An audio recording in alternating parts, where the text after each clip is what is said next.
Shalom Bapak Ibu, Saudara-saudari yang terberkati dan dikasih oleh Tuhan kita Yesus Kristus. Selamat berjumpa kembali di channel Jalan yang Lurus. Saya berharap dan berdoa kiranya kita semua tetap dalam keadaan baik, dalam keadaan sehat, dan pastinya tetap di dalam perlindungan Tuhan.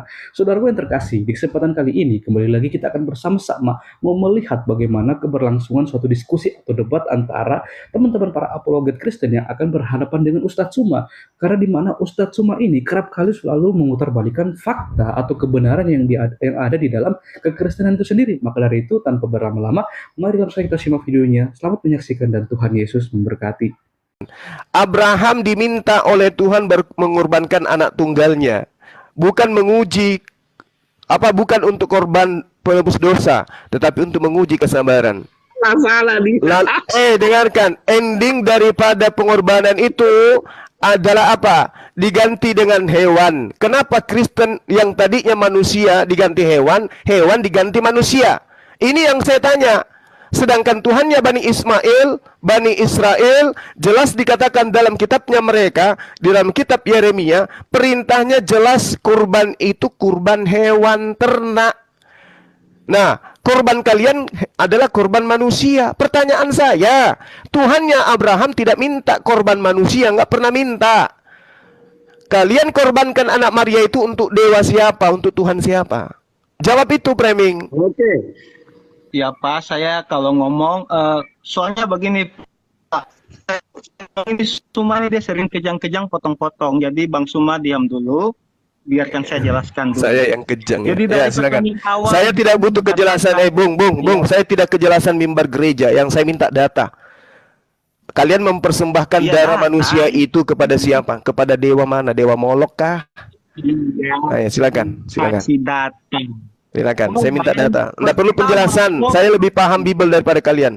Nggak butuh penjelasan saya. Yang saya butuhkan adalah data di mana Kristen ini mempersembahkan manusia ini kepada dewa siapa. Silakan. Ya, oke. Ya, diam dulu Pak ya, biarkan saya ngomong. Jadi awal bahwa yang mengatakan korban penebusan itu harus manusia dikatakan dalam kitab pertama Taurat, Kejadian 3 ayat 15. Peremukan kepala ular atau kemenangan atas dosa harus melalui keturunan Hawa. Itu adalah evangelion pertama atau Injil pertama. Jadi ketika dalam Musa ketetapan diberikan ketetapan imamat yang tadi Anda bacakan, korban hewan itu hanya gambaran.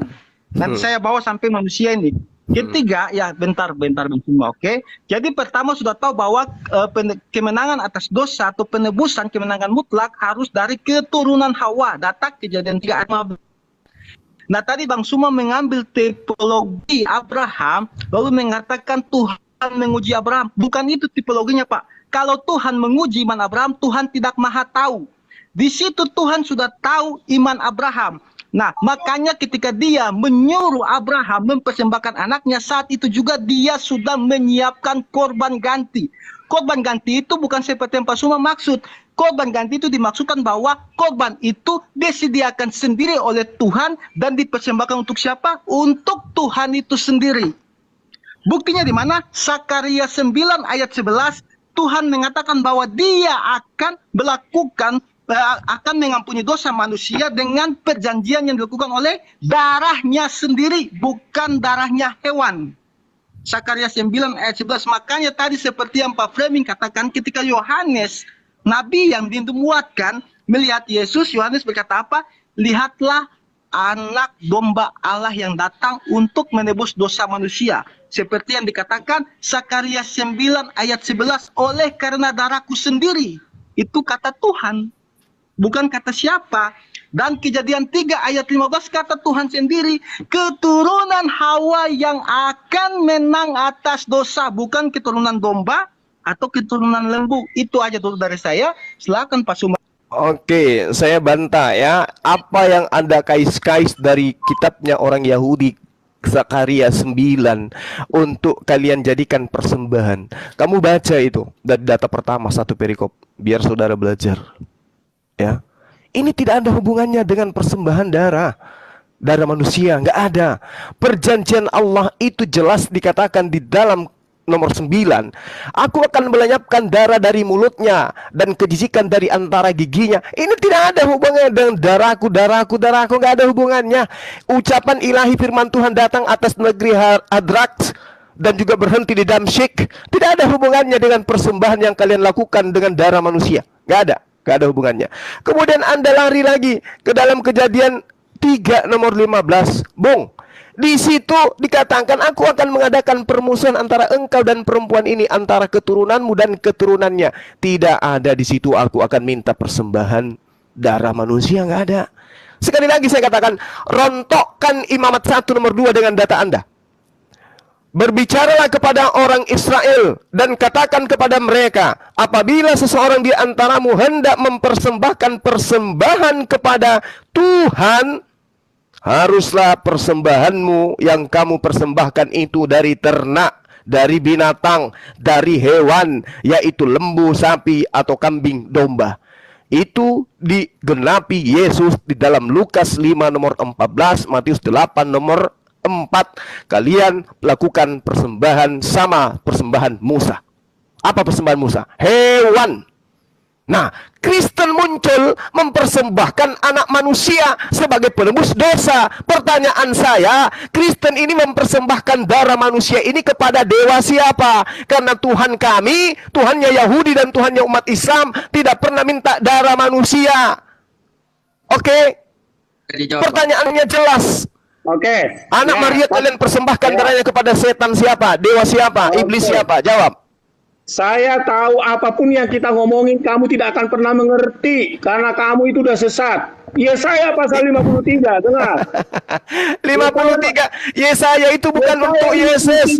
Yesus tidak punya keturunan. Yesus tidak punya keturunan. Yesus tidak punya keturunan. Tetapi sesungguhnya penyakit kita lah yang ditanggung, dan kesengsaraan kita yang dipikulnya, padahal kita mengira dia kena tulah, dipukulnya, ditindas, bahkan ditikam, ya, oleh bilur-bilurnya darah. Ya, jadi kalau kamu minta, coba datangkan Kristen yang lebih hebat lagi. Kepada manusia. Yesaya 53 itu bukan untuk Yesus. Yesaya 53. Enggak. Saya tidak ingin mendengarkan penjelasan kalian yang tidak. Enggak. Saya minta data. Mute dulu dia. Supaya dia saya ajari dulu. Ya, dengar. Iya, saya tanggapi dulu Pak. Izin saya tanggapi dulu karena semua ini memang dia berbohong. Tadi Ya, silakan. Kamu yang saya atau saya yang bohong? Silakan. Sakaria 9 ayat 11 saya baca dari ayat ke-9 Pak Suma. Bersorak-sorailah dengan nyaring, hai putri Sion. Bersorak-sorailah, hai putri Yerusalem. Lihat rajamu datang kepadamu. Ia adil dan jaya. Ia lemah lembut dan mengendarai seekor keledai. Di ayat ke-11 Tuhan berkata dengan jelas mengenai engkau, oleh karena darah perjanjianku dengan engkau, aku akan melepaskan, ingat baik-baik, aku akan melepaskan orang-orang tahananmu dari lubang yang tidak berair.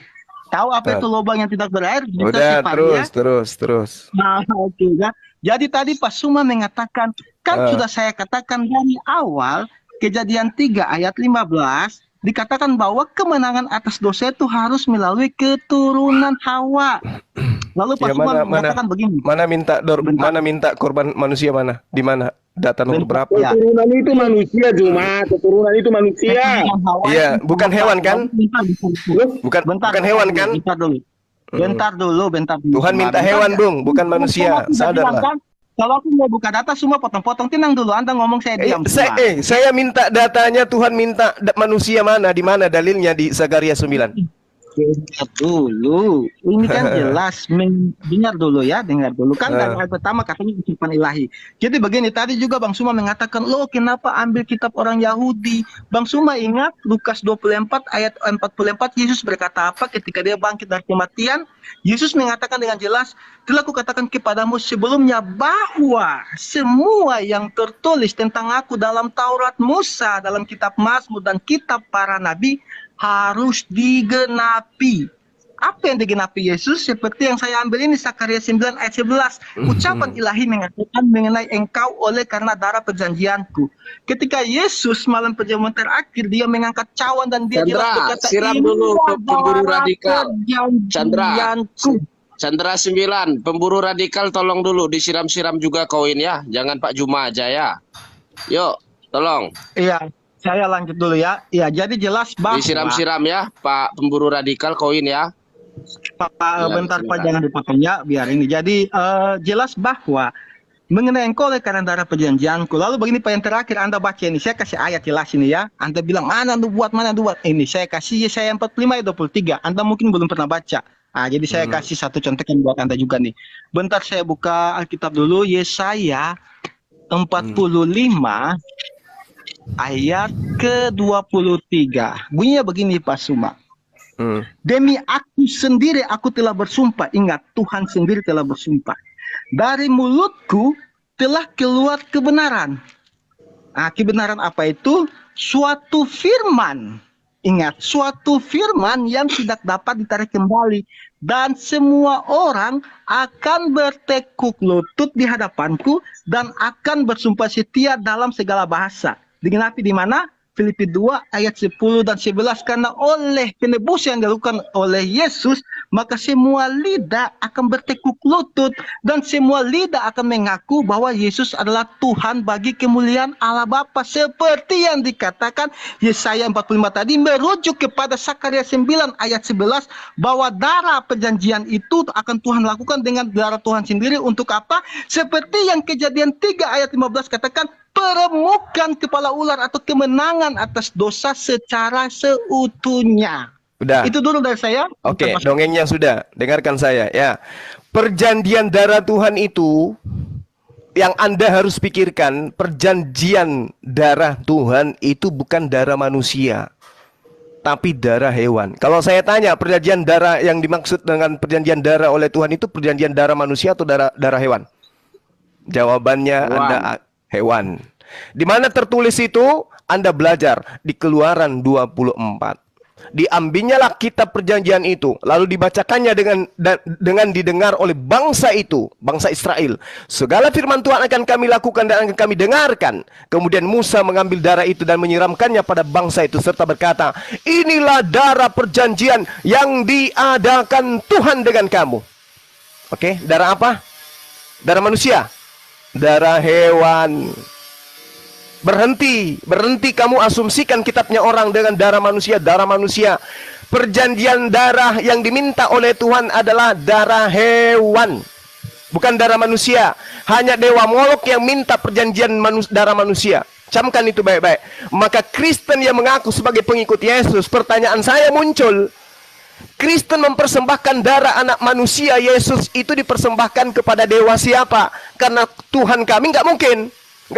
Perjanjian Tuhan kami adalah darah hewan. Perjanjian darahnya adalah darah hewan. Nah, Tuhan mana, dewa mana yang kalian persembahkan darah manusia itu? Saya kasih literasi. 2 Raja-Raja 23, 2 Tawarik 28, Yeremia 7, 31, Yeremia 32, nomor 35. Jelas sekali Tuhan kami tidak menginginkan darah manusia. Siapa yang mempersembahkan darah manusia, maka dia mempersembahkan kepada Dewa Molok. Nah, sekarang Kristen muncul abad pertama disahkan di Roma sebagai agama kekaisaran abad ketiga. Mempersembahkan darah manusia itu dipersembahkan kepada dewa siapa? Jawab saya dengan data. Jangan asumsi liar mengambil data-data di kitabnya orang. Sekarang Anda jawab, Kristen yang berdiri ini resmi sebagai agama kekaisaran abad ketiga menjadikan anak Maria orang Yahudi ini sebagai persembahan darah itu dipersembahkan kepada dewa siapa? Silakan. Saya masih menunggu data. Ini sudah 4 hari. Silakan. Iya, jadi begini semua lari di imamat. Padahal imamat itu ditulis sebelum Sakaria. Kitab Nabi Sakaria itu jelas mengatakan bukan darah hewan semua, oleh karena darahku. Bagaimana agar Tuhan bisa mempunyai darah? Dia datang dengan rupa manusia yang mempunyai darah. Makanya tadi Yesus berkata apa? Inilah darah perjanjianku. Kok masih lari ke imamat? Jadi kan sudah saya katakan, ini dia punya alurnya begini. Awal ketika kejatuhan manusia itu kan di kitab Kejadian, kitab pertama sebelum imamat. Nah, itu telah dikatakan bahwa yang akan menang atas dosa itu adalah siapa? Adalah keturunan Hawa.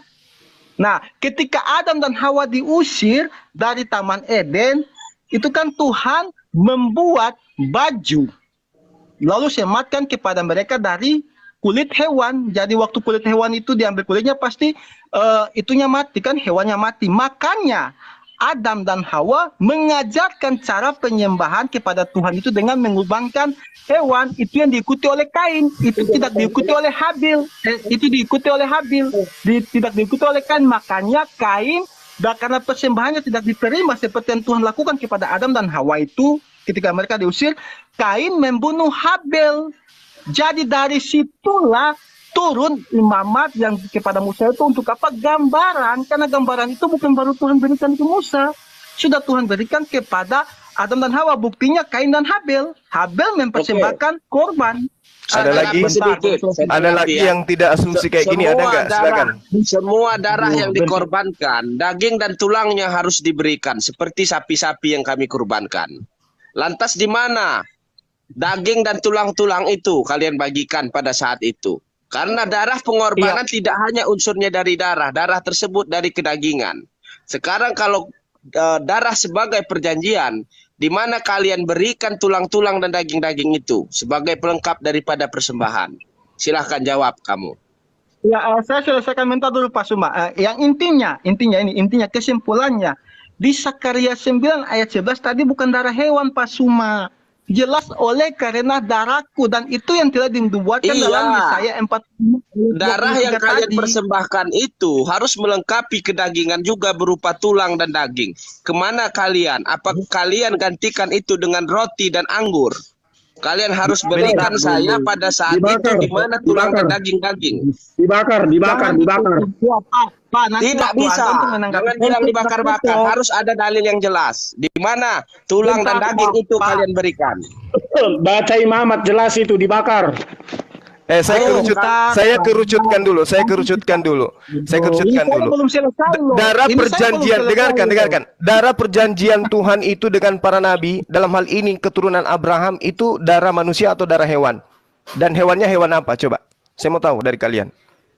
Hewan Yesus atau hewan domba atau apa? Coba. Saya jelaskan. Saya jelaskan. Itu juga saya nggak butuh penjelasan. Saya nggak butuh penjelasan. Kamu belum lahir, saya sudah tamat belajar Bible. Saya dulu. Saya tanya sama kalian. Saya tanya kepada kalian. Dengarkan.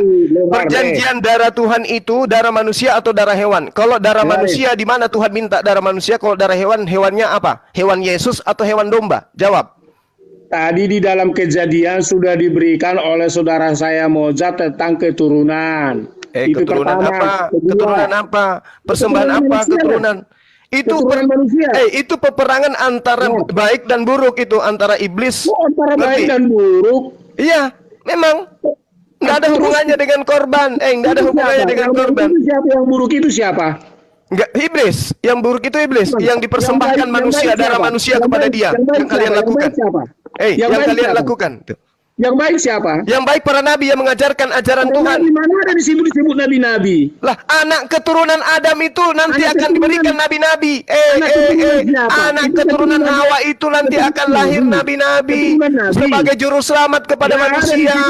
Abraham, Ishak, Yakub, Salomo, semua itu adalah keturunan perempuan yang meremukkan iblis. Termasuk Yesus meremukkan iblis, tapi Yesus tidak berhasil kemudian meremukkan Romawi Yunani sehingga dia mendirikan sekte Kristen.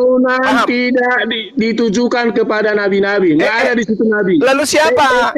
Nabi ini keturunan siapa? Nabi ini keturunan siapa? Maksud kamu Nabi Muhammad meremukkan begitu?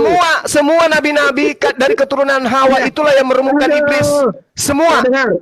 Termasuk meremukkan agamamu. Dia mengajarkan persembahan darah manusia kepada iblis. Keturunan. Nah, dengarin. Ternyata Tuhanmu keturunan manusia. Belum sadar kamu. Setelah itu baru di dalam ayat Kejadian pasal 3 ayat 21. Lihat nih. Asumsi. Lihat dulu. Mentafsirkan kitab orang seenak perut. Dengar dulu. Pertama, manusia perjanjiannya keturunan. Ya. Baru kedua, dalam Kejadian pasal 3. Perjanjian apa? Perjanjian apa?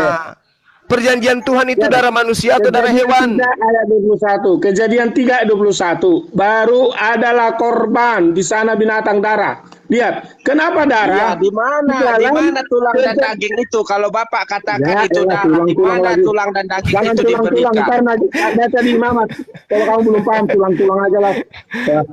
Kejadian pasal Sekarang 5 gini, itu gini. tidak menekankan Framing. tentang Framing, saya tanya dulu. Adam dan Hawa itu di dalam Kejadian 3 nomor 21 Dengar itu dulu. dengarkan. Dan Tuhan Allah membuat pakaian dari kulit binatang. Diam dulu, Binatangnya diam ini dulu. binatang apa? Saya tanya Diam dulu. dulu, diam Binatang ini binatang apa? Saya tanya dulu. Jinak dulu Juma. Kejadian 3 nomor 21 ini dengarkan. Bung.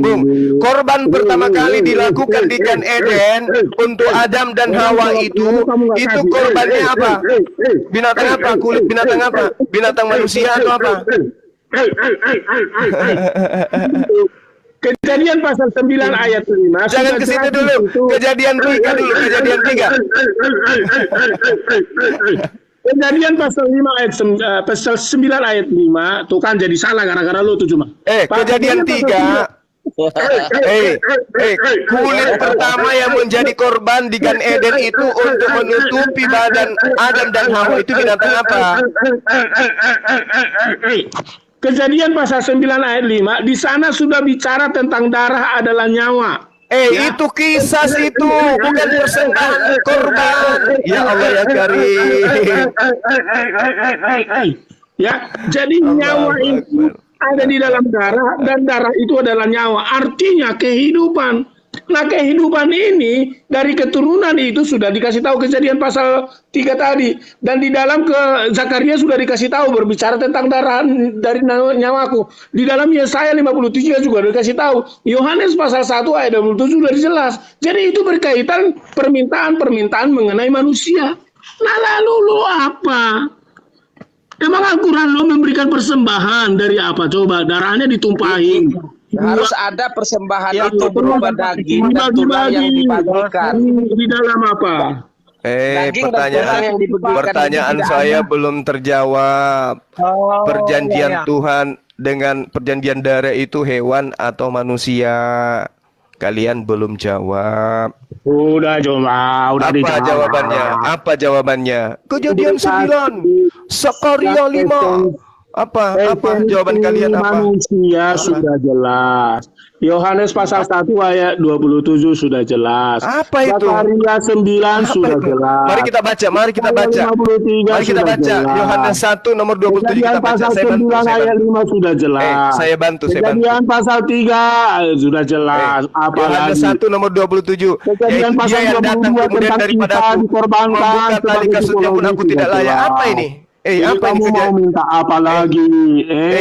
Yohanes 1 nomor 27 ini apa ini yang kau jual ini, Premi? Apa lagi? Saya minta datanya, Tuhan minta persembahan darah manusia. Mana? Di mana tertulis? Apa lagi? Mau minta apa lagi? Ayat-ayatnya sebagai gambaran manusia sudah jelas. Sampai di mana ayatnya? Anak domba Allah. Di mana ayatnya, Premi? Yesus anak domba Allah. Yohanes pasal 1 ayat 20. Ini hujatan, ini fitnahan. Anak manusia kau sebut anak binatang. Itu ajaran siapa? Nabi yang ngomong. Nabi siapa? Nabi siapa? Nabi Yohanes. Yang mana? Di mana tertulis itu? Di mana tertulis? Yohanes, baca tuh Yohanes. Yohanes berapa? Yohanes pasal 1. Pasal 1 nomor berapa? Nomor 29. 29 tadi bilangnya 27.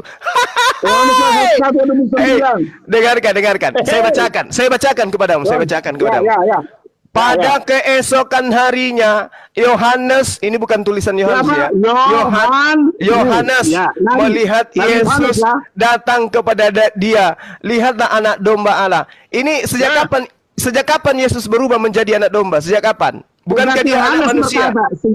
Sejak Yohanes berkata, sejak Yohanes. Sejak Yohanes berkata. Ya itu dari tamu dengan Yohanes. Yang saya tanya, sejak kapan Maria melahirkan binatang?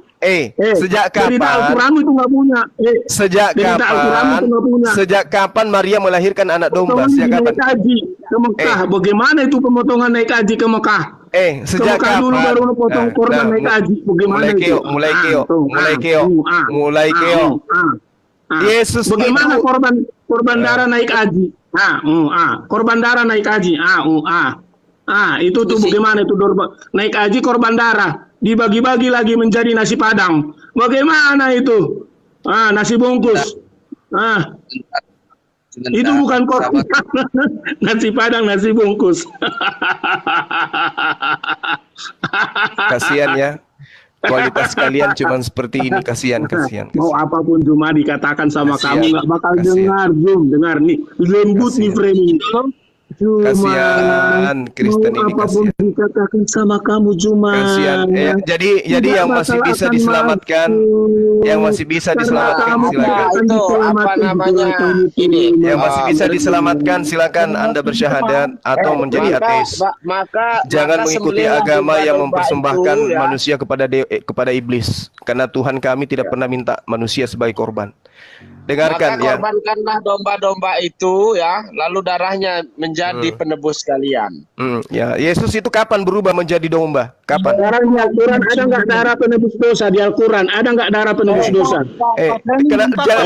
Jangan lari ke Al-Quran, jangan lari ke Al-Quran. Jangan lari ke Al-Quran. Al-Quran.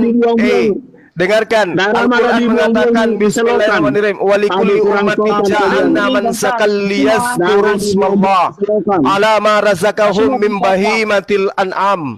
Setiap umat, dengarkan, setiap umat yang kami utus kepada mereka utusan Nabi, kami syariatkan penyembelihan kurban agar mereka menyebut nama Allah atas rezeki yang dikaruniakan Allah kepada mereka berupa hewan ternak. Al-Quran menjelaskan hewan ternak. Kitabnya agama orang Yahudi adalah hewan ternak. Agama Kristen adalah manusia yang dianggap ternak. Ini ajaran dari mana kalian dapat? Sebentar Bang Juma, kita lanjutkan diskusinya, tapi harus strategi. Ini silakan Kacau balau. Bang apa namanya? Ya, saya izin bentar Pak. Ya, saya izin bentar Pak Sumaya, data saya tidak diberi kesempatan. Jadi begini Pak, Pak Suma sudah 2 menit ganti-gantian. Ya, boleh. Dulu Bang Moza, sabar. Ini kita mau kasih strategi gimana supaya kita dapat ilmu di grup ini lewat diskusi Bang Juma dan Pak Fremi. Pak Fremi saya akan naikkan lagi. Tapi ini kan ada dari tadi sudah ada apa mau kita terusin di Gomal ini? Bilang lagi kita kayak congor, kan? Silakan Bang, bisa jadi denger, kalau jadi nggak denger ya kita ganti. Bang apa namanya? Ya, saya ini belum ngomong-ngomong dari tadi host sudah setengah jam. Pak Radikal kasih tema nanti ganti-gantian sama Bang Juma hanya ada menjawab. Silakan. Bang Dai kasih. Yuk koin-koin siram-siram dulu Pak pemburu radikal, koin-koin ya. Jangan Pak Juma terus, sudah kaya dia ya. Udah 2 kali dulu Pak pemburu. Gantilah Os, carikan timer Os. Aku ndak bisa live ini HP ku. Oke, saya turun. Oke. Silakan tappingnya yang bisa timer biar dapat kita edukasi dari pertanyaan Bang Juma. Juga saudara kita Pak Framing nanti untuk menjawab. Nah, ribut dari tadi kita simak ya. Apa yang dipertanyakan, apa yang mau dijawabkan, bingung kita. Iya. Ya, yang bisa naik silakan. Ya, bilang saya bisa timer. Ping aja saya bisa timer, saya naik. Oke, saya aja yang timer. Saya ya pakai jam saya ini ya. Berapa menit? 2 menit. 2 menit ya, saya juga 2 menit. Nggak mau jadi timer aja, saya nggak mau lah.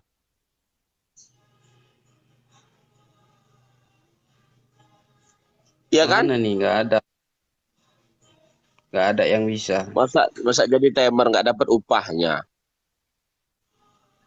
Iya juga sih. Iya, 2 menit, 2 menit, 2 menit kan adil. Wah, kamu Iya, orang itu yang kirim Jumat itu dia itu sudah kaya. Kirim dulu pemburu radikal koin. Kalau Iya, Alvarez ini rajin benar. ada, Iya. ini ada. Ada yang saya tembak. Ya, naik bang, saya undang dah. Naik bang. Iya, 3 menit, 3 menit, 3 menit, enak. Yuk bang, buka bang kameranya bang. Langsung.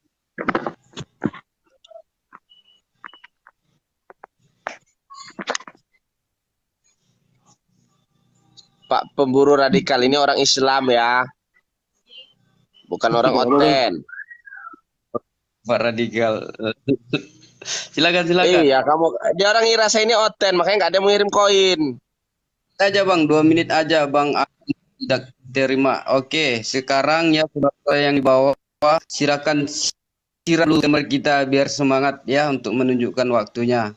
2 menit ya bang, Iya. silakan dari ulangi pertanyaannya biar Bang Moja jawab. Dan kalau ada Pak Framing saya naikkan. Silakan Bang Juma mulai.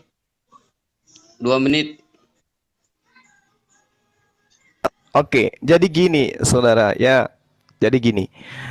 Kami umat Islam itu diperintahkan kurban itu hewan. Di dalam Al-Quran surah Al-Hajj ayat 34. Walikulli ummatin ja'alna mansakal liyazkurusmallah. Itu jelas itu. Ma razaqahum mim bahimatil an'am. Jadi binatang ternak yang kami dimintai persembahan. Dan ini menceritakan bahwa semua umat yang diutus kepada mereka nabi selamanya dimintai persembahan darah dari ternak hewan. Begitu juga di dalam kitabnya orang Yahudi. Imamat 1 nomor 2. Permintaan Tuhan itu selalu hewan kurban. Hewan yang dikurbankan, bukan manusia. Nah, dari rentetan data di dalam kitab saudara menjelaskan bahwa Tuhan murka kepada orang-orang yang mempersembahkan darah manusia. Dan itu hanya dilakoni oleh ajaran-ajaran pagan kuno. Mempersembahkan darah manusia kepada dewa-dewa. Pertanyaan saya kepada saudara, kalian ini kan menuhankan Tuhannya Bani Israel katanya. Tapi kenapa kalian persembahkan darah manusia? Sementara Tuhannya Bani Israel tidak mau kemudian dia minta persembahan darah manusia. Imamat 20 nomor 3. Aku sendiri akan menentang orang itu dan akan melenyapkan dia dari tengah-tengah bangsanya karena ia menyerahkan anak manusia. Nah, ini yang saya tanya kepada saudara, kalau Tuhannya Bani Israel tidak mau darah manusia, lalu kalian persembahkan Yesus ini kepada siapa? Kan hanya 2. Tuhannya Bani Israel minta darah hewan, iblis minta darah manusia. Nah sekarang kalian ini Kristen mengaku ajaran benar. Darah Yesus, tubuh Yesus, Anda persembahkan kepada dewa siapa? Jawab. Oke, biar kita jawab. Tapi saudara di bawah siram-siram dulu temernya ya. Bersemangat saudara ya. Jangan lupa temer. Silakan mulai untuk menjawab. Berapa menjawab? Oke, saya. Berapa menit ini? Jadi saya jawab. Berapa menit? 2 menit. Kayak Bang Suma tadi aja. Kayak Bang Suma aja, kita sama aja Bang. Ya. Ya oke, saya langsung aja. Jadi jelas bahwa Kejadian 3 ayat 15 di situ mengatakan keturunan Hawa yang akan meremukkan kepala iblis menang atas dosa. Iblis akan meremukkan keturunan Hawa, akan selalu membuat manusia jatuh ke dalam dosa. Nah itu makanya di 1 Korintus 15 ayat 45 itu datanya jelas dikatakan begini. Seperti ada tertulis, manusia pertama Adam menjadi makhluk yang hidup. Tetapi Adam yang akhir menjadi roh yang menghidupkan. Apa itu menjadi roh yang menghidupkan? Seperti yang dikatakan Sakaria 9 ayat 11. Jadi kalau imamat itu adalah korban yang diberikan manusia kepada Tuhan. Tetapi merujuk kepada darah Yesus adalah korban yang diberikan dari Tuhan sendiri untuk dipersembahkan kepada Tuhan sendiri. Itu bisa kita lihat dalam kasus Tuhan menyediakan domba untuk mengganti nyawa anaknya Abraham. Domba itu kan disediakan oleh Tuhan sendiri dan dipersembahkan untuk apa? Ya untuk Tuhan itu sendiri. Itu adalah tipologi Yesus Kristus yang merujuk pada Sakaria 9 ayat 11. Karena Sakaria 9 ayat 11 mau pasuma muter bagaimanapun tidak ada kata darah lain Ucapan ilahi mengatakan oleh karena darah perjanjianku. Dan Yesus itu adalah darah perjanjian yang diberikan sendiri. Yesus mengatakan, aku memberikan nyawaku sendiri. Dan aku mengambilnya kembali. Bukan kita mengorbankan Yesus, tetapi Yesus memberi nyawanya sendiri sebagai korban penebusan seperti yang dilakukan Tuhan pada Abraham. Tuhan memberikan sendiri dari Tuhan domba itu. Makanya Yohanes 1 ayat 27 yang tadi teman saya ambil, kita Yohanes melihat Yesus, tapi Yohanes katakan, lihatlah anak domba Allah yang menghapus dosa manusia. Yang artinya, lihatlah dialah sosok yang Tuhan sediakan sendiri agar darah Tuhan sendiri tercurah di dalam kedagingan itu, sehingga kedagingan itu bisa menebus dosa manusia. Seperti yang Yesaya katakan, aku sendiri yang akan menjadi juru selamat, bukan duta atau utusan, bukan korban hewan, tetapi darahku sendiri, yang merujuk pada Sakaria 9 ayat 11 dan Kejadian 3:15. Silakan Pak. Oke, boleh saya tambahkan? Boleh? 2 menit ya? Oke, saya tambahkan ya. Di Alkitab, di Imamat 17 ayat yang ke-11 berkata, nyawa terletak pada darah. Dan itulah yang harus kamu persembahkan. Nah, di Matius 26 ayat yang ke-28, Yesus berkata, inilah darahku, darah perjanjian yang kutumpahkan bagi banyak orang untuk penebusan dosa. Ya kan? Nah, dan untuk Yohanes 1 ayat 27 tadi, yang Yohanes berkata, ini lihatlah anak domba Allah yang menghapus dosa dunia. Kenapa Yesus dikatakan anak domba Allah? Mohon maaf, Suma tadi mengframing bahwa Yesus disamakan dengan hewan ternak. Yesus dikatakan anak domba Allah karena dia merupakan tipologi dari pengorbanan di perjanjian lama. Makanya di 1 Petrus 1 ayat yang ke-18 sampai 20 berkata apa? Di situ, dosa yang disebabkan oleh leluhur-leluhurmu sudah ditebus bukan dengan barang fana, bukan dengan emas dan perak, melainkan dengan darah yang mahal, yaitu darah Kristus, anak domba Allah. Ya kan? Di sini Yesus yang disebut anak domba Allah itu merupakan tipologi dari pengorbanan pengorbanan Abraham yang mengorbankan Ishak dan diganti dengan domba. Itu yang merupakan tipologi untuk Yesus yang adalah anak domba Allah yang menghapus dosa dunia. Nah, kalau membahas soal ini, saya juga mau tanya kepada semua. Di dalam Al-Quran itu tidak ada mengatakan Ibrahim itu mengorbankan siapa. Saya pertanyakan, yang dikorbankan itu Ismail atau Ishak. Tunjukkan saya data kalau yang dikorbankan adalah Ismail, bukan Ishak. Silakan. Baik, saya mau tanggapi ya. 2 menit juga ya. Harus sama rata ya, baru adil ya. Oke, pencet dulu. Nah, udah mulai ya. Nah, saya ingin mengatakan bahwa Tuhan itu tidaklah memakan darah, tidaklah memakan domba, tidaklah memakan daging. Tentunya itu bertentangan dengan sifat-sifat Allah tadi. Allah Maha menghidupkan, Allah Maha menciptakan, Allah Maha memuliakan. Kenapa tiba-tiba dia sudah mau darah dengan bukan dengan itu, tapi dengan pertobatan. Kalau dosa bisa dihapuskan oleh darah, tentunya tidak perlu kita ada pertobatan atau ibadah. Nah, Tuhan mengharapkan kita untuk beribadah, bertobat, mengakui kesalahan. Itu ialah pengakuan. Kalau manusia-manusia itu menganggap bahwa darah adalah sebagai penebusan, aduh, musik siapa itu? Nah, boleh kurang waktu gua. Nah, kalau Pak Joko ceramah langsung koin naik ya, masih ada waktu kan? Nah, jadi intinya Tuhan tidak makan darah, Tuhan tidak butuh darah. Itu bertentangan dengan sifat-sifat Tuhan. Tuhan itu menyembuhkan, Tuhan itu yang memberi darah, Tuhan itu yang menghidupkan. Tuhan tidak mau mematikan. Itu hanya untuk pendosa-pendosa. Jadi tidak perlu kita menebus semua itu dengan darah, cukup dengan pertobatan. Ya, itu saya kira. Silahkan untuk Bang Juma kembali. Ya, cukup.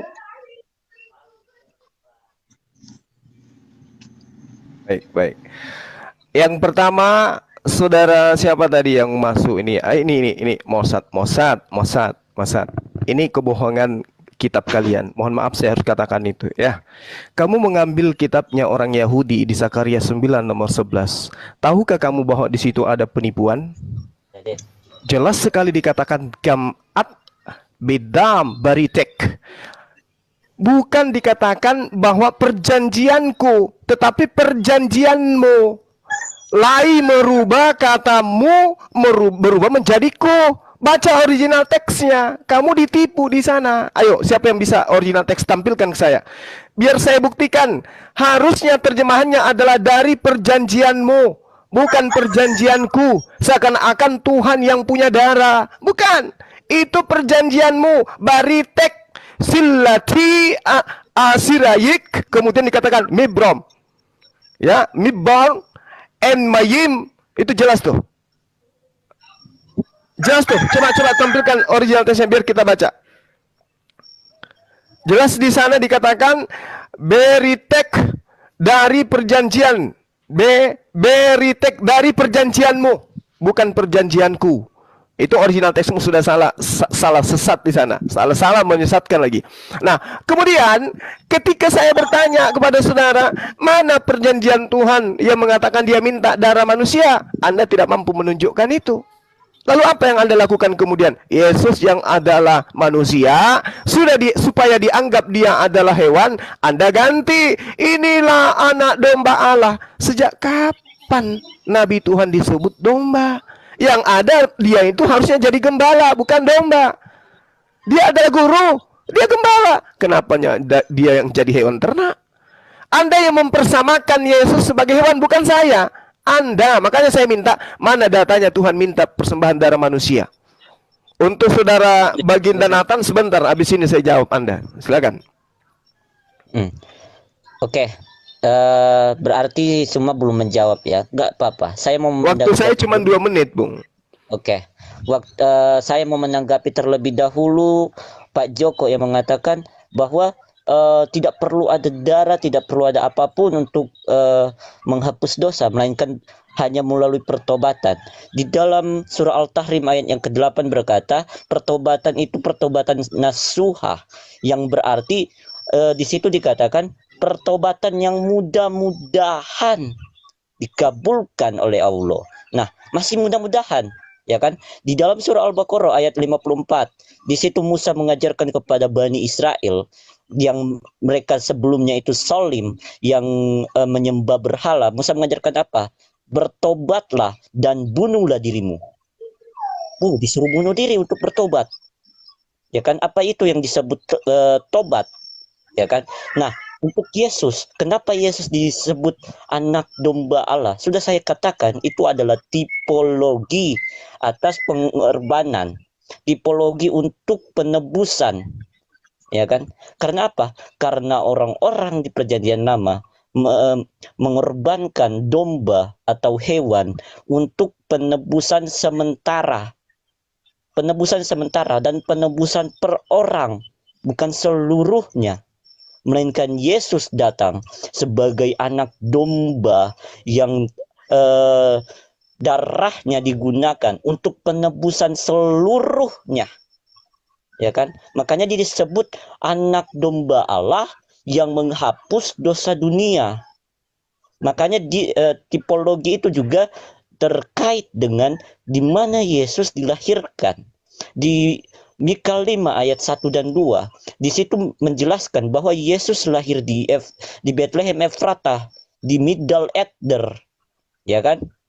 Di menara kawanan jaga, yaitu tempat domba-domba untuk tempat domba-domba di ternak, ya kan? Untuk mempersembahkan. Sorry. Lanjut. Ocat. Saya diperbesar biar saya lihat framingan Suma tadi yang memang dia tidak paham bahasa Ibrani. Biar saya open cam, Pak. Langsung saya buka datanya. Waktunya bentar, saya open cam dulu.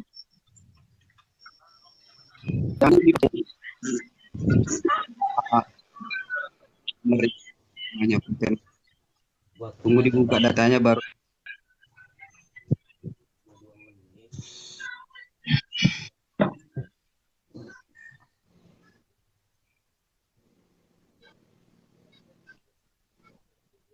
Oke.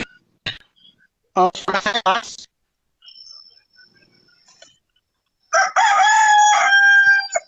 Tes suara saya jelas.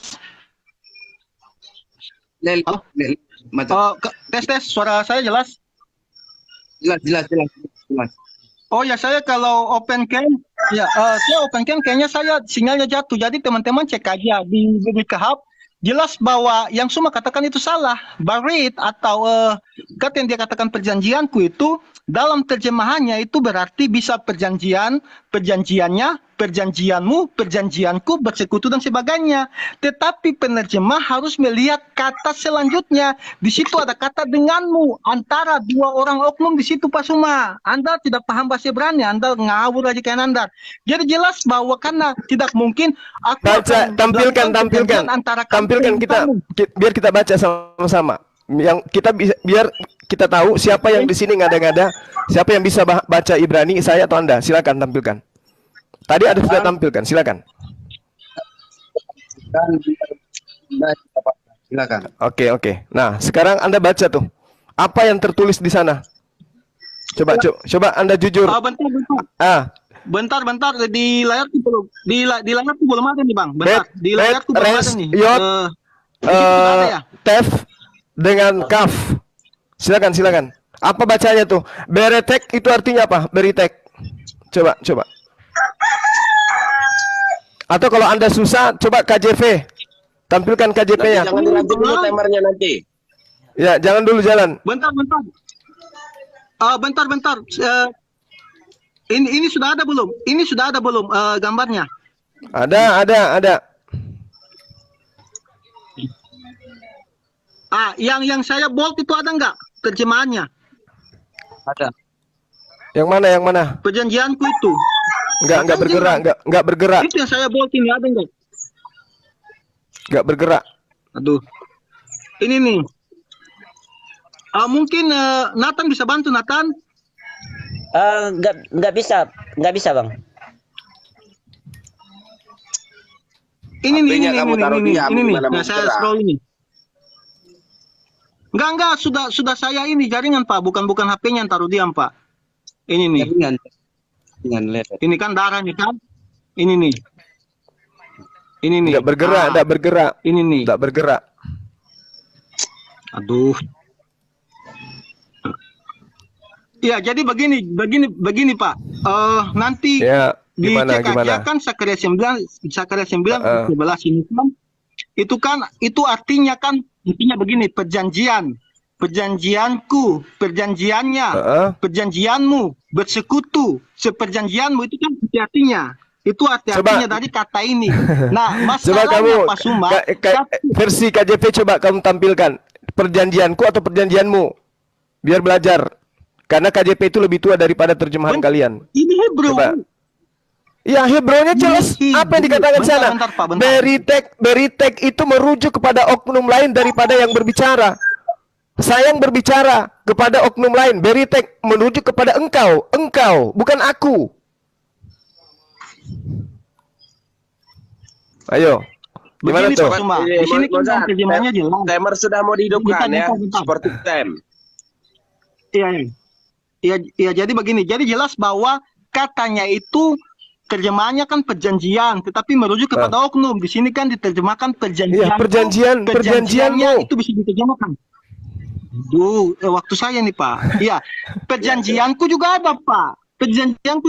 Perjanjianku. Jadi kan terjemahannya begini. Perjanjianku, perjanjiannya, perjanjianmu, seperjanjiannya, seperjanjianku, seperjanjianmu itu kan terjemahannya. Masalahnya untuk kalimat itu Pak, Anda harus memperhatikan untuk menerjemahkan pakai kata apa. Di situ tidak mungkin darah perjanjian antara kamu dan kamu. Nah, jadi kan bahasanya rancu. Makanya jelas terjemahan yang dipakai adalah perjanjianku, bukan perjanjianmu. Karena di sini kan oknum yang berbicara Tuhan dengan Nabi Sakaria. Kecuali tidak ada kata antara di kalimat selanjutnya. Hanya satu oknum yang bisa merujuk kepada yang Pak Suma katakan perjanjianmu. Tetapi di sini ada dua oknum. tidak mungkin artinya menjadi darah antara darah antara kamu dengan kamu. Sejak kapan Tuhan itu berdarah? Jadi perjanjian ini yang dimaksud ini adalah perjanjianmu. Baca Keluaran 24 nomor 8. Waktu saya dulu ya, 2 menit ya, nanti Bang Juma nanti ya, 2 menit. Oke. Ya. Bentar teman-teman dulu. Bentar dulu. Tadi kan timerku diberhentikan karena disuruh menjelaskan ini. Nah, ini kan semua sudah buat framing lagi di mana ada darah Tuhan. Jadi saya tidak punya kesempatan jawab. Oh ya, nanti dijawab di waktu Anda. Silakan dilanjut nanti sportif time ya, sportif. Oke, 2 menit pencet. Saya dulu. Ya. Menanggapi tadi masalah perkataan Musa yang dikatakan, lalu bunuhlah dirimu, itu sesungguhnya lebih baik bagimu. Nah, lalu bunuhlah mereka, itu dikatakan untuk orang-orang kafir. Jadi di sini pertaubatan, yang dimaksud dengan pertaubatan itu tidak bisa ditebus dengan darah, tapi dengan pertaubatan nasuha. Kalau kita berbuat sesuatu tidak melalui pertaubatan, maka semua pertaubatan kalian selama ini gagal. Karena pertaubatan yang kalian masuk selama ini harus ditebus dengan darah. Kalau gitu kalian harus menumpahkan darah kalian sendiri di atas muka bumi ini. Barulah pertaubatan kalian diterima oleh Dia, Tuhan. Tapi kalian tidak sanggup menjatuhkan darah kalian biar setetes ke atas muka bumi ini. Kalian pun tidak sanggup disalib. Kalian pun tidak sanggup berkorban. Apakah itu yang kalian imani? Kalian kan sudah berpikir ya. Semua yang kalian katakan, darah sebagai perjanjian, sebagai penebusan. Lalu apa gunanya pertaubatan? Lalu apa gunanya pengampunan? Semua yang kalian lakukan selama ini bertolak belakang dengan apa yang kalian yakini. Contohnya banyak sekali. Kalian bilang darah sebagai perjanjian, darah sebagai penebusan. Tapi kalian melakukan pertaubatan, tidak melakukan penebusan dengan darah. Kalian sendiri mengakui, ya, yang harusnya kalian lakukan tapi tidak kalian lakukan. Jadi pertaubatan kalian tidak akan pernah diterima apabila kalian tidak menumpahkan darah kalian seperti Dia. Kalian mulai sekarang ya, ambillah sesuatu yang bisa menumpahkan darah kalian, tumpahkan darah kalian. Lakukan penebusan dosa untuk diri kalian sendiri minimal. Kalau tidak bisa untuk orang lain, untuk diri sendiri. Ambil pisau, tusukkan sendiri. Silahkan Bang Juma. Iya. Jadi jelas ya, terkait dengan kalian ngambil kitabnya orang, Zakaria 9:11, itu bukan perjanjianku, tapi perjanjianmu. Akar katanya jelas di sana, beret. Lalu kemudian dikembangkan dalam kalimatnya, jelas di situ dikatakan bahwa badam beritek. Nah, itu merujuk kepada siapa? Engkau di luar aku. Oke? Berarti perjanjianmu. Makanya di dalam Keluaran 24 nomor 8 jelas sekali dikatakan, kemudian Musa mengambil darah itu dan menyiramkannya pada bangsa itu serta berkata, inilah darah perjanjian yang diadakan Tuhan dengan kamu berdasarkan segala firman ini. Pernyataan saya, ketika Musa memberikan darah perjanjian itu, darah apa yang disiramkan? Darah Tuhan atau darah hewan? Darah hewan. Jadi Anda mau lari kemanapun Anda nggak bisa. Oleh karena itulah saya katakan pertanyaan saya ini tidak akan pernah dijawab dengan baik, dengan sempurna, dengan benar oleh teman-teman Kristen. Kenapa? Karena Tuhannya Bani Israel meminta persembahan darah hewan. Supaya kalian menganggap itu yang kalian persembahkan di atas tiang salib itu hewan, Yesus anak manusia kalian gantikan menjadi anak domba. Ini penghinaan, ini penghujatan. Jelas-jelas yang lahir dari rahim Maria itu adalah manusia, bukan hewan. Tapi karena kalian ingin mencarikan dia tumbal, Yesus anak manusia ini kalian anggap sebagai anak hewan. Oke? Sadari itu. Sadari itu. Pahami itu. Terlalu jauh kalian melangkah. Makanya hari ini, sampai detik ini, Kristen dan Yahudi itu tidak pernah bisa satu. Kenapa? Ajarannya berbeda. Satu agama samawi, satu agama ardi, satu agama ilahi, satu agama manusia. Manusia yang membuat, sehingga persembahannya pun dipersembahkan entah kemana. Tuhan yang benar minta persembahan kurban. Al-Hajj ayat 34. Hewan dan hewan. Tuhan kalian minta darah manusia, ini dewa atau apa ini? Silakan. Oke, mau Bang Musa dulu atau saya dulu nih? Ya kamu dulu nggak apa-apa. Saya dulu Pak. Jadi jelas di sini saya akan membongkar membongkar pembohongan Suma. Jelas dalam KJV juga saya buka ini. As for thee also by the blood of the covenant I have sent forth. Aku, darah aku, KJV Pak Suma. Kok Anda menipu segalanya? Anda mempertahankan iman Anda sampai ambil dari Ibrani, ambil dari Ibraninya ke KJP. Look the blood of your covenant. Jelas apa yang dikatakan? Sebentar, ini waktunya Bang Musa. Waktu saya. Lanjut Bang Waktu Musa. saya, Anda berargumen, saya tidak belum. Ya, jelas dalam KJV ini ayatnya, as for thee also by the blood of the covenant I have sent. I have sent, bukan your have. I have sent, punyaku untuk kukirimkan. Masa Anda mau ini? Anda tadi minta KJV, saya buka KJV ini. Jadi Suma, tolonglah kitab orang, jangan Anda tipu. Kan sudah saya katakan, kata itu bisa diterjemahkan perjanjianku, perjanjianmu, seperjanjiannya, dan sebagainya. Tetapi lihat kalimat yang dipakai. Kalimat di sini, kalimat yang dipakai perbincangan antara Tuhan dan Sakaria. Masa ayatnya nanti kalau ikut Anda, ayatnya jadi darah perjanjian antara kamu dan kamu. Kan rancu nanti kalimatnya. Jadi sudah sangat jelas bahwa Suma mencoba untuk mengatakan bahwa lalu bagaimana Allah punya darah. Memang Allah tidak punya darah. Untuk itulah dia datang pakai tubuh manusia agar mempunyai darah. Makanya Yesus mengatakan inilah darah perjanjianku. Berujuk pada Sakaria 9 ayat 11.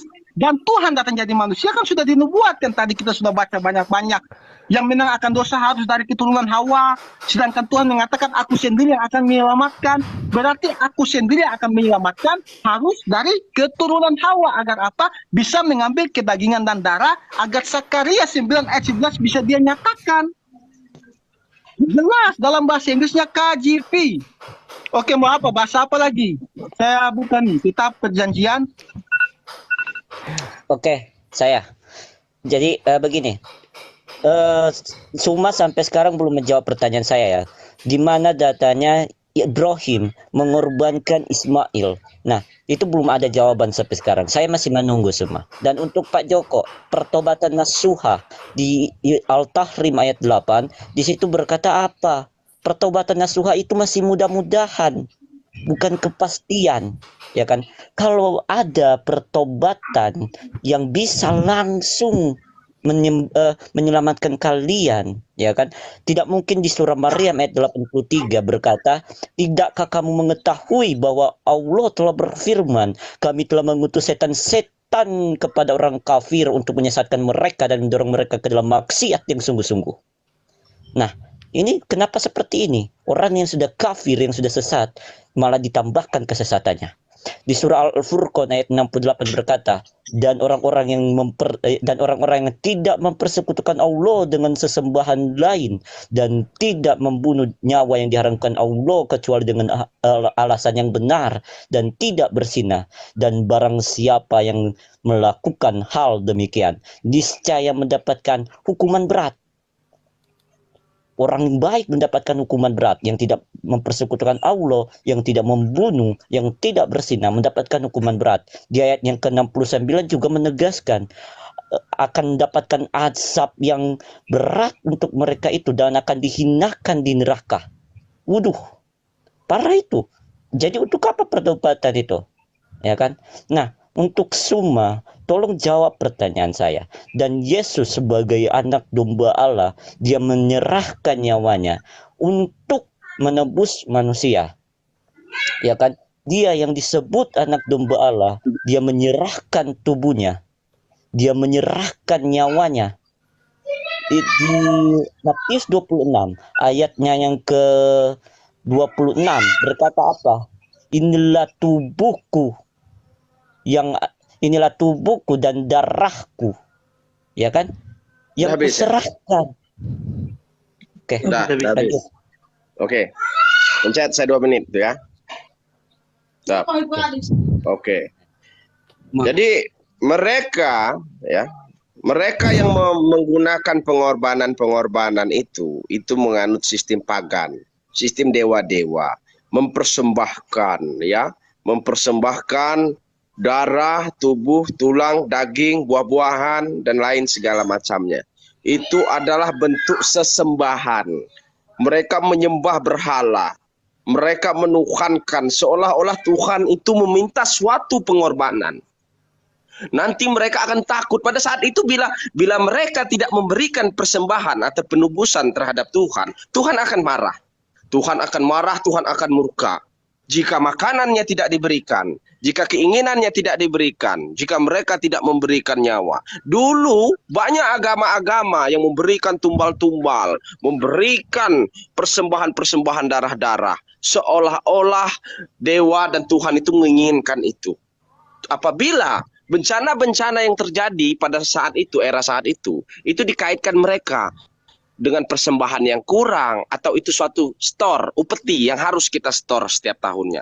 Tentunya di sini yang ingin saya katakan, ya, mereka pada saat itu masih menganut sistem persembahan atau yang namanya tumbal menumbal, ya kan?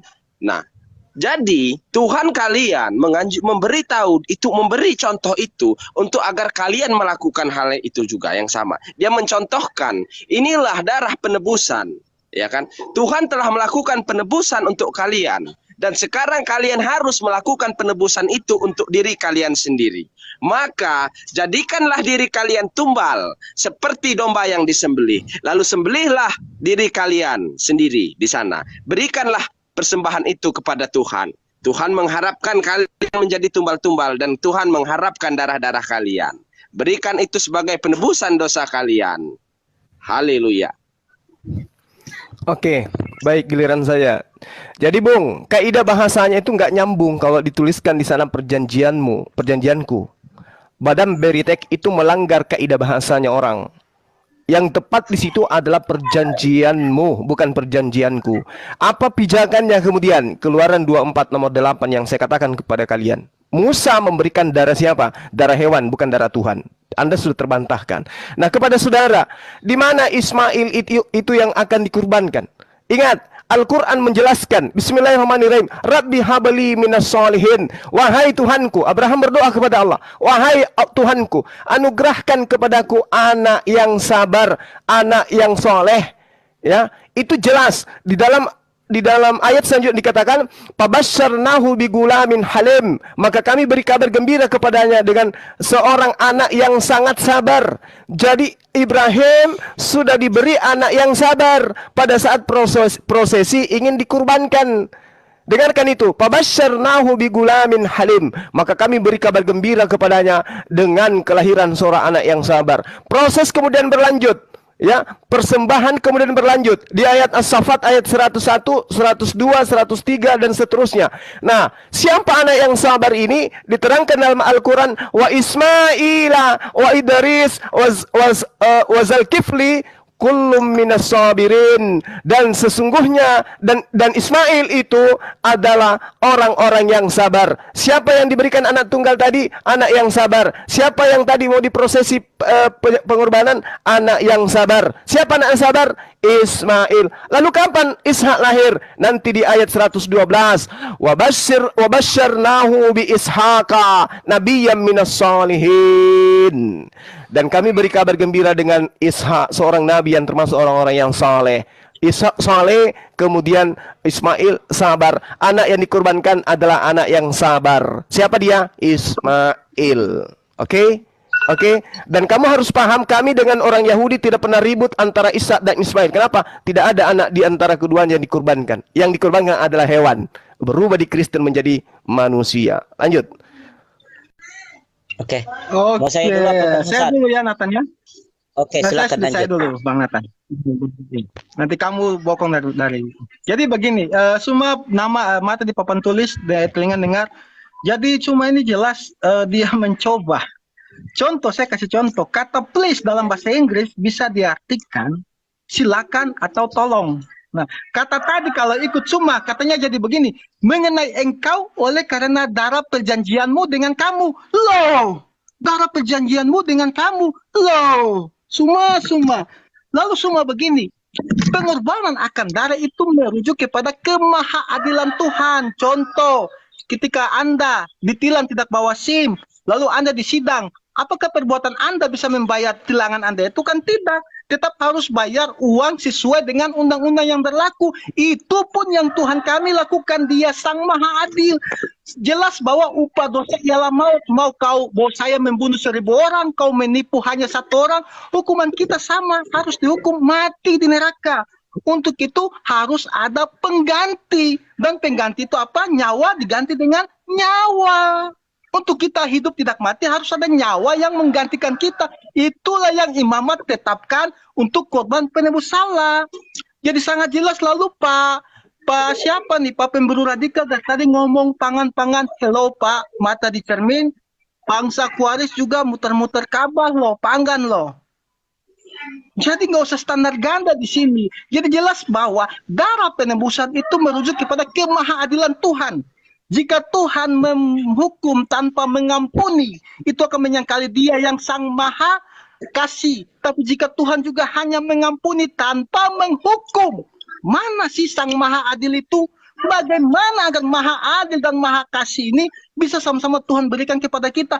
Untuk itulah Dia mengutus firman-Nya menjadi manusia untuk menghukum manusia demi mengampuni manusia, bukan hewan. Itulah kemahadilan dan kemahakasihan Tuhan kita. Silakan Pak Nathan. Oke, saya tanggapi semua tadi yang mengatakan yang dikorbankan adalah anak yang sabar. Padahal di ayat yang dia bacakan tadi, jangan pikir saya tidak tahu semua. Ayat yang kamu bacakan tadi di situ yang dikorbankan adalah anak yang saleh, yaitu siapa? Ishak. Ya kan? Nah, kalau yang dikorbankan adalah Ismail yang kamu bilang adalah anak yang sabar, di mana datanya? Di ayat yang keberapa dia? Ya kan, di situ hanya dikatakan nama Ishak, nama Ismail, di situ hanya ada di dalam kurung, tidak ada di dalam bahasa aslinya, Suma. Dan di awal tadi Suma juga mengatakan Allah tidak memberikan manusia sebagai penebusan. Di hadis Sahih Muslim 4969 berkata, orang Yahudi dan Nasrani lah yang menjadi penebus kalian dari api neraka. Hadis Sahih Muslim 4971 berkata, dan ketika di hari kiamat nanti orang-orang muslimin akan datang kepada orang-orang Yahudi dan Nasrani dengan membawa dosanya yang sebesar gunung dan akan dilimpahkan kepada orang Yahudi dan Nasrani dosa-dosa itu. Apakah itu bukan penebusan Suma? Ya kan?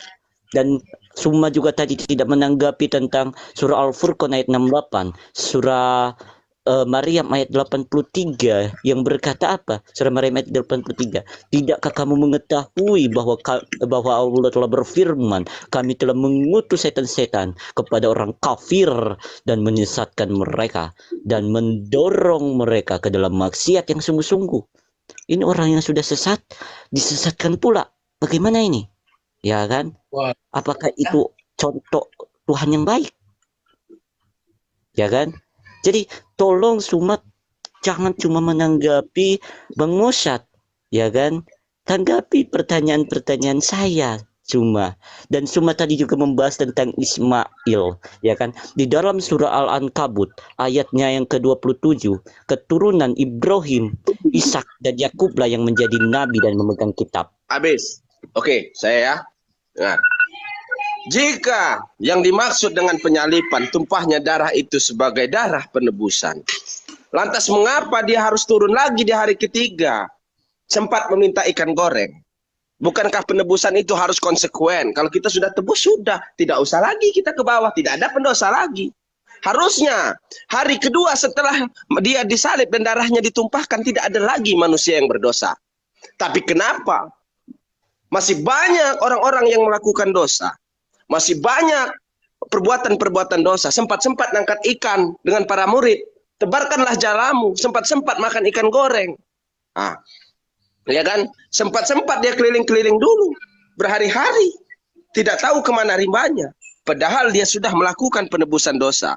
Harusnya tidak ada lagi manusia yang berdosa. Malah ada kejadian pada saat itu. Tumpahlah darah orang-orang saat itu. Saat melakukan pembelaan, murid-murid masih lari dikejar oleh Saulus.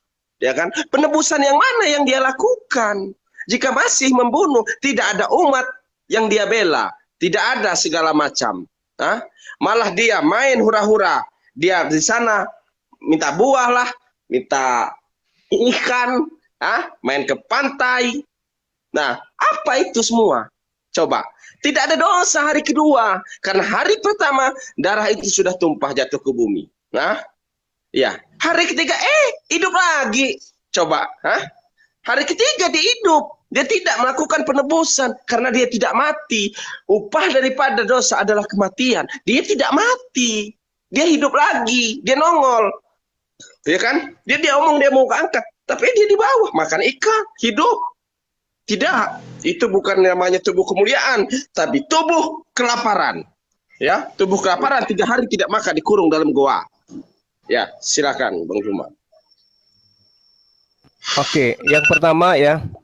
Ya, saya sedikit lagi ya karena di sini sudah mau sholat Jumat. Dengarkan surah As-Saffat, "Fabasyarnahu bigulamin halim." Halim itu penyantun. Penyantun itu artinya sabar. Maka kami beri kabar gembira kepadanya dengan kelahiran seorang anak yang sabar. Siapa anak yang sabar ini? Yang halim ini. Siapa anak yang halim ini? Ismail. Di mana diterangkan? Dalam surah Al-Anbiya ayat 85. Wa Ismaila kullu minas sabirin. Dia adalah termasuk orang yang sabar. Oke? Nah, prosesi terjadi, penyaliban terjadi itu di antara ayat 101 dengan 112. Di ayat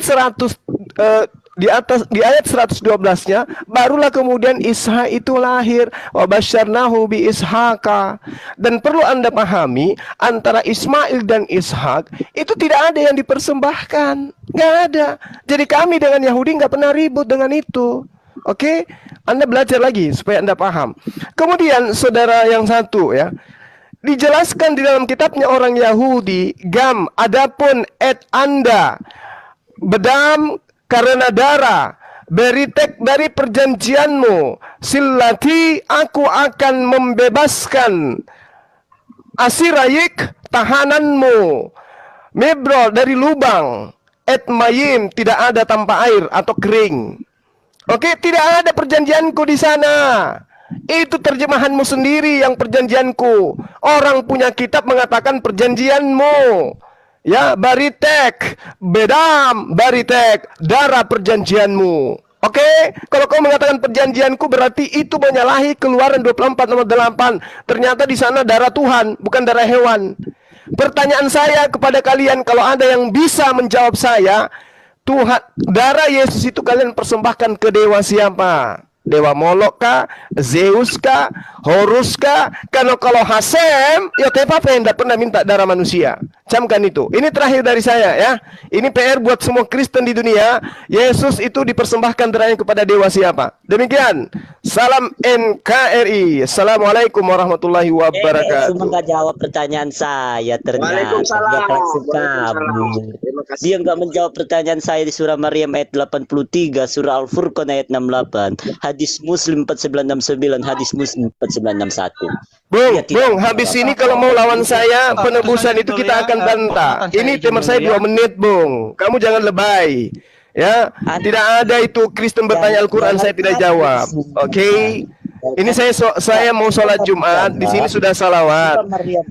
Iya, sabar. Saya akan masuk lagi habis Jumat. Anda jangan lari. Di sini kamu hadir, Nathan, kamu hadir di sini untuk melarikan tema. Kepada siapa darah Yesus kau persembahkan? Paham kau? Kita bahas tentang darah Yesus. Kenapa larinya kemana-mana kau? Kenapa? Karena tidak ada di antara kalian Kristen yang mampu menjawab saya dengan tema ini. Paham? Larinya ke dengarkan. Al-Quran menjelaskan kepada kami, orang Yahudi dan Nasara itu, siapapun di antara mereka yang beriman kepada Allah, mereka itu dijanjikan kebahagiaan di surga. Oke? Kebahagiaan seperti apa orang-orang yang tidak mempersembahkan Allah, yang tidak membunuh dan tidak berzina mendapatkan hukuman berat? Al-Quran menjelaskan orang Yahudi dan Nasrani mereka masuk ke neraka, masuk ke surga siapapun yang beriman di antara mereka. Oke, nah ini PR kalian, Nathan, PR kalian. Darah Yesus kalian persembahkan kepada dewa siapa? Dewa Molok kah? Dewa Paulus kah? Silakan. Ya itu PR buat kalian Kristen se-Indonesia untuk hadapi saya. Demikian. Anda belum menjawab pertanyaan saya, cuma kabur. Sekarang kalau saya dikasih kesempatan, boleh nggak saya jawab? Kau usah dikasih kesempatan. Nah, itu makanya aku bilang. Makanya Nathan ini coba kau operasi otaknya biar waras dia. Sudah jelas 2 menit. Saya tantang kamu semua. Tantang pakai ilmu apa? Kamu tantang saya pakai ilmu apa? Kalau kamu berani diskusi Ilmunya sama kiamat. Ilmunya kiamat. Kau susun pendeta-pendetamu hadapi saya. Susun dia, tumpuk pendetamu hadapi saya. Satu semua bisa meruntuhkan kalian semua se-Indonesia Kristen. Paham? Saya sendiri yang akan hadapi. Nenekmu kiper, kau baca kitab gua aja dulu. Belajar dulu kau eja Iqra. Nenekmu kiper, udah mulut besar percuma.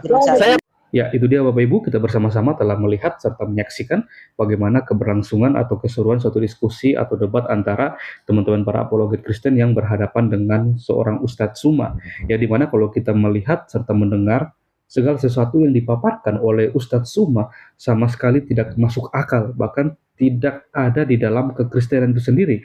Apalagi ketika dia membahas ayat-ayat Alkitab, di sini kita bisa melihat bahwa memang pada dasarnya Ustadz Suma ini dia hanya modal comot-comot ayat Alkitab tanpa dia mau membaca Alkitab tersebut dengan baik, dengan benar, bahkan menggunakan tafsiran-tafsiran yang mendukung ayat tersebut untuk mencari kebenaran di dalam firman Tuhan itu sendiri. Tapi pada dasarnya memang kalau kita melihat bagaimana Ustadz Suma ini memang ketika dia mau berdiskusi, mau berdebat, bukan untuk tujuannya untuk mencari kebenaran, ya kebenaran di dalamnya tidak, tapi dia hanya mau mencari suatu kesalahan yang pada dasarnya tidak ada kesalahan seperti itu ya. Ya kita tidak tahu apa maksud dan tujuan Ustadz Suma, tapi ya kita berdoa saja supaya firman yang selama ini diputarbalikan, firman itulah yang mempertobatkan dia seperti itu. Ya kita melihat bagaimana teman-teman para apologet Kristen ini mereka sangat luar biasa ya, sangat luar biasa yang dimana mereka bisa mematahkan setiap tuduhan-tuduhan liar, mematahkan setiap argumentasi daripada seorang Ustadz Suma, bahkan bisa menjawab setiap pertanyaan-pertanyaan dari Ustadz Suma dengan baik dan pastinya dengan bahasa yang sederhana sehingga kita mudah mengerti dan memahami dari apa yang disampaikan oleh teman-teman para apologet Kristen tersebut seperti itu. Kita bersyukur ya, ada pelayanan yang selalu dilakukan oleh teman-teman para apologet Kristen, para hamba-hamba Tuhan di melalui media sosial ini, yang dimana pastinya pelayanan ini tujuannya bukan untuk mencari salah atau benar, tapi kita mau bersama-sama mau meluruskan ya, meluruskan tentang pemahaman-pemahaman yang selalu saja disalahpahami, bahkan diputarbalikkan kebenarannya oleh teman-teman para polemikus, apalagi seorang Ustadz Suma ini ya. Seperti itu. Kalau kita mendengar atau kita melihat terkadang ketika dia berdiskusi dengan sesamanya, ya sesama atau seiman dengan dia lebih banyak membahas tentang kekristenan di dalamnya seperti itu. Itu kan aneh ya. Aneh. Kenapa dia tidak membahas atau mendalami tentang iman dan keyakinannya dia sendiri atau mempelajari tentang kitabnya sendiri seperti itu. Mendalami bukan tidak harus ketika dia berdiskusi dengan sesama dengan imannya harus membahas tentang kekristenan seperti itu ya. Ini sungguh tidak masuk akal seperti itu, tapi ya kita berharap kiranya melalui pelayanan teman-teman para apologet Kristen ini ya makin banyak orang yang dicerdaskan, pikiran-pikiran kita boleh dibukakan sehingga kita bisa melihat, membedakan mana yang benar, mana yang baik, mana yang pantas kita ikuti atau mana yang pantas yang kita teladani seperti itu. Ya teman-teman, kita terus berdoa untuk teman-teman para apologet Kristen dimanapun mereka berada, kiranya dalam pelayanan mereka juga Tuhan terus memberkati mereka, bahkan setiap pergumulan mereka juga Tuhan terus campur tangan, mencukupkan segala sesuatu yang mereka perlukan, dan biarlah melalui kehidupan para teman-teman para apologet Kristen, Injil boleh diberitakan, banyak orang yang boleh mengenal bahkan percaya kepada Tuhan Yesus sebagai satu-satunya Tuhan dan Juru Selamat dalam kehidupan mereka. Oke, Bapak Ibu, kiranya video ini boleh memberkati kita semua. Sampai berjumpa di video-video saya selanjutnya. Kiranya Tuhan Yesus memberkati kita semua.